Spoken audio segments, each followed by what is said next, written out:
Hello student, चलिए शुरू करते हैं आज की वर्कशीट का विषय है हिंदी।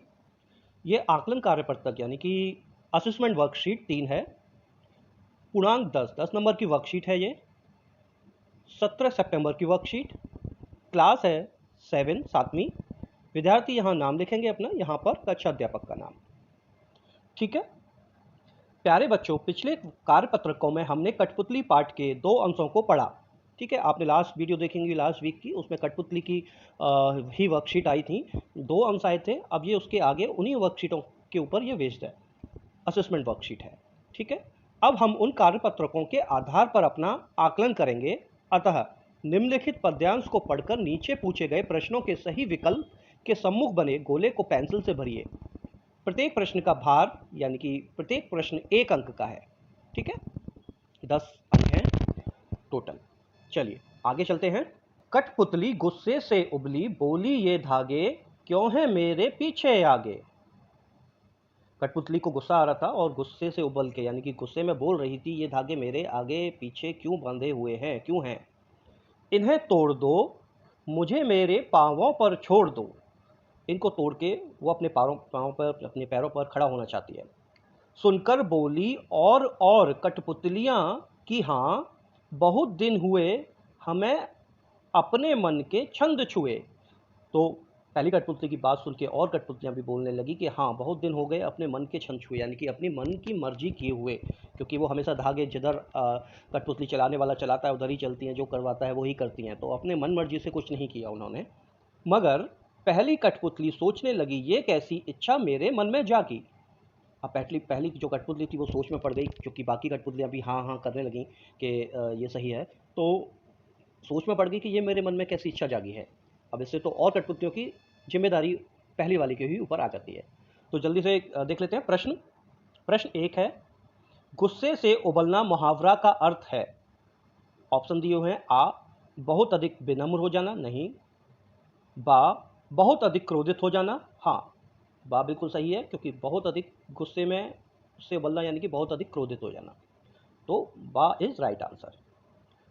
प्रश्न नंबर 2 ले लेते हैं। कठपुतली को गुस्सा क्यों आया। ऑप्शन है आ, उसकी कोई सहेली नहीं थी। ऑप्शन है बा, उसके पांव में लोहे की बेड़ियां पड़ी हुई थी। ऑप्शन है सा, वह धागों से बंधी हुई थी। ऑप्शन है दा, उसने खाना नहीं खाया था।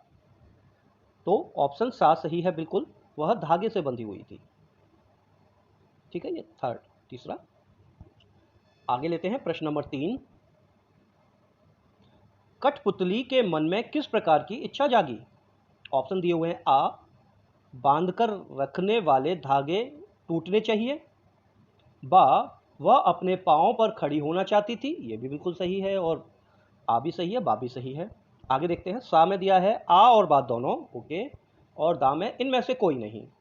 तो आ और बा दोनों ही सही हैं, तो हमारा ऑप्शन सा सही है। इसको इस तरीके से डार्क सर्कल कर देंगे। सा इज राइट आंसर। प्रश्न नंबर 4 लेते हैं। पहली कठपुतली की बात सुनकर अन्य कठपुतलियों के मन में कौन सी इच्छा जागी।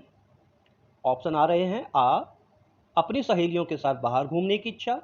बा, नाचने की इच्छा। सा, अपने मन के छंद छूने की इच्छा। या दा, ये सभी। तो अपनी मनमर्जी करने की इच्छा जागी थी, यानी कि अपने मन के छंद छूने की इच्छा। राइट उत्तर आएगा सा। इसको आप सर्कल कर दीजिएगा, ये राइट आंसर। आगे चलते हैं। अब ले लेते हैं प्रश्न 5। पहली कठपुतली ने ऐसा क्यों कहा कि ये कैसी इच्छा मेरे मन में जागी। तो विकल्प है। आ, निर्जीव वस्तु का एहसास होने पर, नहीं। बा, सजीव वस्तु का एहसास होने पर, नहीं। अन्य कठपुतलियों से नाराज होने पर, नहीं। या दा है विकल्प, इनमें से कोई नहीं। ये कैसी इच्छा मेरे मन में जागी, उसको इसलिए कहा था क्योंकि उसे लगा कि अब और सारी कठपुतलियों की जिम्मेदारी केवल वही आज़ाद सोच रही थी कि मैं आज़ाद हो जाऊं, लेकिन अब सारी आज़ाद हो जाएंगी तो सारी कठपुतलियों की रिस्पॉन्सिबिलिटी जिम्मेदारी उसके ऊपर आ जाएगी। लेकिन इसमें से कोई भी ऑप्शन नहीं है ऐसा, तो दाव विकल्प बिल्कुल सही है, इनमें से कोई नहीं। ठीक है, हमने जो पद दिया था वो वाक्य पढ़े थे सारे। अब प्रश्न नंबर 6 पे ले लेते हैं। काट शब्द का तत्सम रूप है। काट का तत्सम रूप देख लेते हैं क्या हो सकता है। काट शब्द का तत्सम रूप है। प्रश्न नंबर 6 है काट। शब्द का तत्सम रूप यानी कि योग का त्यों, ये संस्कृत में जिस तरीके से हम संस्कृत वर्ड शब्द मतलब लैंग्वेज में और विकल्प दिया है आ कट, नो ये नहीं हो सकता। ब कष्ट, इसका तो अर्थ ही अलग हो गया, काट। स काष्ठ, और दा है कठोर, कठोर भी नहीं हो सकता। सा है काष्ठ, इज द राइट आंसर। यो का तो काठ और काष्ठ, ठीक है, तत्सम रूप हो गया इसका। प्रश्न नंबर 7 पे आ जाते हैं। कठपुतली शब्द का बहुवचन है। आ कठपुतलियां, हाँ बहुवचन हो गया कठपुतलियां, बिल्कुल सही। अब यहाँ भी है कठपुतलियां, ये एक्चुअली लिखने में बड़ी एक ही मात्रा लगी हुई है, तो इसको नहीं लिखते हम, राइट्स हैं जो हमारा विकल्प आ है ये बिल्कुल सही है, इस तरीके से हम लिखते हैं कठपुतलियां, ठीक है। हाँ, 8वां प्रश्न आ रहा है, गुस्सा भाववाचक संज्ञा शब्द से बना विशेषण शब्द है। अब विशेषण शब्द हमें ढूंढना है, भाववाचक संज्ञा है गुस्सा का। गुस्सा ऑप्शन दिया है आ गुस्साई, ये एक क्रिया हो गई, ये नहीं हो सकता। बा गुस्सी, ये भी नहीं हो सकता। सा गुस्सैल, और दा है गुस्ताख। गुस्सैल एक विशेषण है किसी ना किसी का कि वह बड़ा गुस्सैल है, वह बड़ा तो ये एक विशेषता प्रकट होती है इससे। तो गुस्सैल सही उत्तर है, हमारा विकल्प है सा गुस्सैल, ठीक है। आगे चलते हैं, प्रश्न नंबर 9 लेते हैं जल्दी से। की योजक शब्द है का सही वाक्य प्रयोग है। आ ऑप्शन विकल्प दिया है आ कठपुतली की बात समझ आ गई, नहीं ये तो नहीं होगा। कठपुतली की बात समझ आ गई, तब तो की का नहीं, यहाँ पे गलत है। बा कठपुतली की बात निराली है, ये भी नहीं है।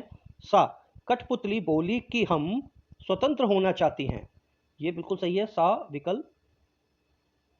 तो यहाँ पे आप डाक कर दीजिएगा सर्किल, उपरोक्त सभी नहीं, सा विकल्प बिल्कुल सही है। प्रश्न नंबर 10 लेते हैं जल्दी से।